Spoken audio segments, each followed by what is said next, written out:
ખેડા જિલ્લા પંચાયતની વડતાલ બેઠક નંબર 40 ઉપર ભાજપના ઉમેદવાર દીપાલીબેન મિતુલભાઈ પટેલ બિનહરીફ જાહેર થયા છે।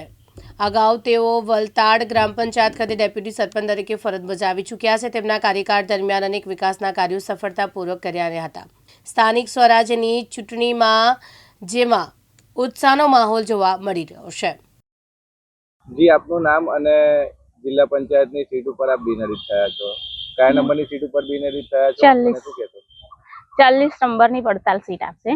ખેડા જિલ્લાના ભાજપ પ્રમુખ શ્રીમતી નૈનાબેન પટેલ, નડિયાદના લોકપ્રિય ધારાસભ્ય શ્રી પંકજભાઈ દેસાઈ તથા ભારતીય જનતા પાર્ટીના સૌ સનિષ્ઠ કાર્યકર્તાઓ એ મારા પર વિશ્વાસ મૂકી મને વડતાલ નંબર સીટ ખેડા જિલ્લા પંચાયતની સીટ પર ઉમેદવારી કરવાની તક આપી તે બદલ વડતાલ, રાજનગર, નરસંડા, ગુતાલ, ભૂમેલના સૌ સરપંચ મિત્રો તથા કાર્યકર્તાઓને ખૂબ હૃદયપૂર્વક આભાર માનું છું। હું મારા વિસ્તારના છેવાડાના લોકો સુધી સરકારની યોજનાઓ પહોંચે તેવી મારી પ્રાથમિકતા રહેશે। જી, આપનું નામ અને આપના ધર્મપત્ની જિલ્લા પંચાયતની સીટ ઉપર બિનહરીફ થયા છે। મારું નામ મિતુલ કુમાર ઘનશ્યામભાઈ પટેલ છે।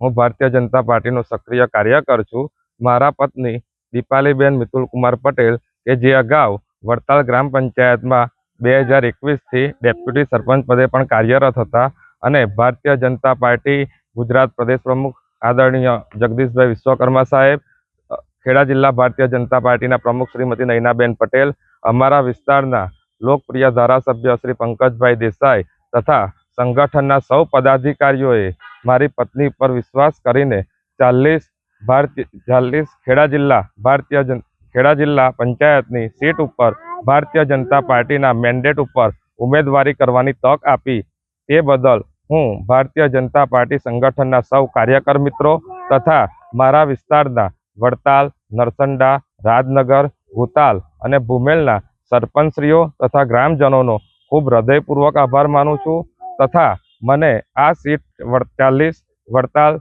ખેડા જિલ્લા પંચાયતની સીટ ઉપર બિનહરીફ મારા પત્નીને વિજય બનાવી તે બદલ પણ હું આ તમામ ગ્રામજનોનો ખૂબ હૃદયપૂર્વક નતમસ્તક વંદન થઈને આભાર માનું છું।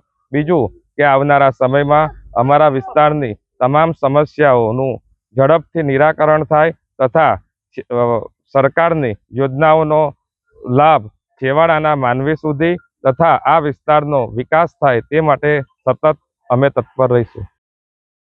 તૃષાલ પંડ્યા, દિવ્યાંગ ન્યૂઝ, નડિયાદ।